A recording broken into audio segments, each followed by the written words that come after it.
Hello, my name is Catherine Bodley, and this is my professional development presentation over diversity. The first thing I was going to talk about is management practices to help create an ideal classroom environment for me.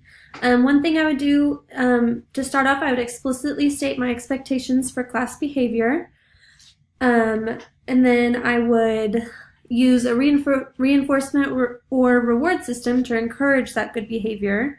Some things that I've seen teachers use for that are like treasure chest, or there's a program called Class Dojo that students can earn points for good behavior, or they can lose points for negative behavior. And then teachers use like a dojo point system, shopping system, and I've seen that works really well. And then another thing I would do is intentionally recognize students' good behavior. That's another place that Class Dojo can come into play. It really helps you be intentional with making sure that you're giving out points and recognizing that positive behavior.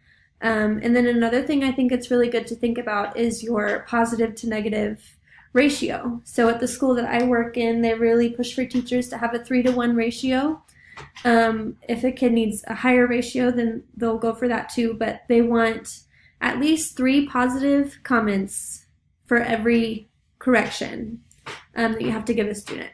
And that's either like with your with actual words, with your body language, with facial expression, any kind of correction you have to give, you want at least 3 positive feedback for every negative. And then another thing that I would do to help manage my classroom is I would try to change inappropriate behaviors along the way. Some ways to do that: you can listen and talk to your students, whatever student's struggling, but really try to avoid those power struggles. Ignore minor annoyances that aren't really interfering much with the learning. They're just kind of a bother to you. You want to use logic to explain your expectations. Don't use your teacher power to get them to follow directions. Do not establish consequences that are a punishment to you as the teacher. This can lead to resentment towards your students that are maybe giving you a hard time. And another thing is, do not establish too many rules, as it will be overwhelming and it can create a less welcoming environment. So how to tweak the classroom. Re-examine your expectations and continue to review. I think I've seen that it works really well after a long break, or maybe even just a weekend, or Christmas break, spring break. After any kind of longer break, you want to go over those expectations in your policies and procedures again to keep it fresh in students' minds. Another thing is you can begin the steps for behavior therapy. The textbook gave us three steps for behavior therapy. The first step was to define the target behaviors that you want to change. You want to measure those target behaviors and then establish goals and interventions to help kind of combat those behaviors. Another thing to tweak your classroom is try the self-management with students who are struggling with behaviors. And again, the book listed 3 steps to do that. Your first step is to identify the behavior that the student would like to change. The second step is to identify the antecedents and consequences that are associated with that behavior. And then finally, you want to develop a plan that will change the antecedents and provides consequences to maintain the wanted behavior. How to address social difficulties in the classroom. First, you want to identify what the social difficulty is. A student may have difficulty with social interaction, with communication, with aggression. They may have attention, hyperactivity issues, or self-concept, or any type of those kinds of things. You want to give your students strategies for overcoming those challenges. You can teach and model the appropriate social behaviors. At the school I work in, they use a program called Second Step, and it's just a social skills program. Every classroom in the school does Second Step for at least 20 minutes a day, and every week it's targeting a different social skill. So right now the first graders are working on, I think, how to problem solve. and how to communicate with each other. And I've really seen that can help a lot. You also want to give students a chance to practice the social skills that they're learning. Behavior management techniques that I've observed. Class Dojo is one that I've talked about. It's a great tool for reinforcement of behaviors. Another thing we use at the school I work at is called CHAMPS or MAC. That's a way to outline your expectations for each activity throughout the day. So in CHAMPS, it's conversation, how to ask for help, what the activity is, what the student's movement is, what the participation should look like, and then what a successful student will look like. And that's usually for grades like 2 and up, use CHAMPS. And then kindergarten and first grade use MAC, which is just movement, activity, and conversation voice level. Another thing that I've seen that really helps is to define your expectations for the class and frequently define those expectations, frequently review them. Another thing that I've seen work, the school that I'm in uses the BIST procedures, which is it's behavior intervention strategies and techniques. And they have a process that students will go through if they're having behavior troubles.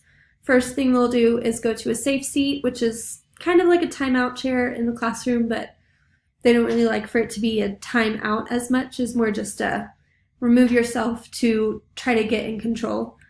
If safe seat's not helping, then students will go to buddy room, which is just going to a neighboring teacher's safe seat.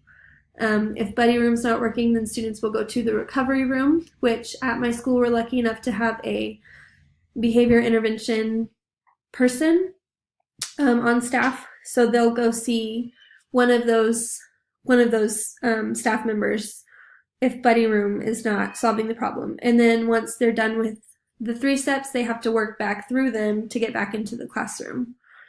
Another thing that works is to have buddy classrooms between the grade levels. So every first grade classroom has, I think, a 4th grade classroom that they're buddied up with that they might get together with on special days to do fun things, or sometimes if like one of the 4th graders needs a job or responsibility, they'll send them to their first grade buddy room to kind of help in the classroom. And I've seen that can help a lot with behavior management. And then another thing, I think I just touched on this, but giving students jobs and responsibilities is a great way to keep those behaviors under control. So one procedure that I wanted to look into a little bit more was the FAST procedure that the textbook talked about. I thought that this looked really interesting. So the FAST is an acronym. The F stands for freeze and think. At this stage, the students are thinking, what is the problem? Why is this an issue for me? The second step is to look at the alternatives. What are my possible solutions for this problem? S is solution evaluation. They want to choose the best solution and question, is my solution safe? Is my solution fair? And then the T stands for try it. It says to try it slowly and carefully, and then ask yourself, does it work? I would implement FAST. It could be implemented either with a whole group, a whole class. If I was doing it this way, I would teach it to the class whole group, and then after they've been introduced to it, whenever the students come up to me, I would walk them through those 4 FAST steps and try to work through the problem.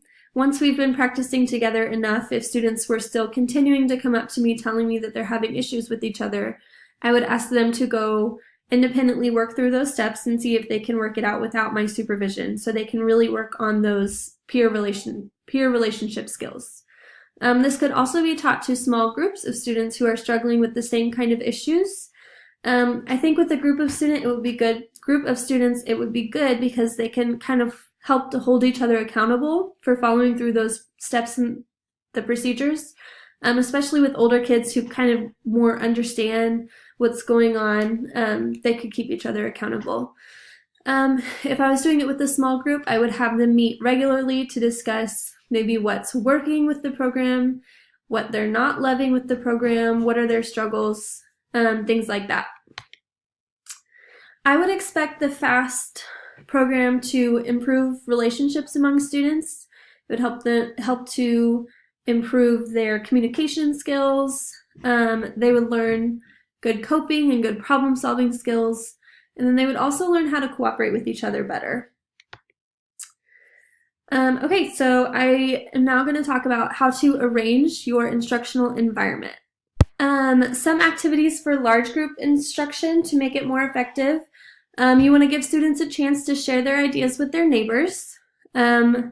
So like turn and talk time, maybe have them think about their answer to whatever question for a minute and then turn and talk with their partners.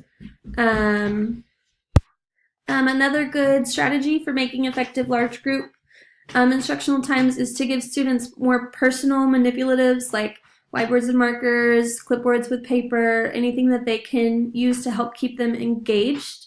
And if they're engaged, that behavior is not going to be, you're not going to see as much behavior with engaged students. You also want to check for understanding. Frequently ask questions, ask if the students are having questions, do they agree or disagree with what's being taught, and that's really going to help keep them engaged and focused if you're making sure that they know what's happening, making sure they don't have any questions, keep that behavior away. You can have students summarize other classmates' statements. If they know that they might have to do this, they're probably going to be more focused and engaged. They're going to be listening better because they want to know what their classmates said if they have to summarize it.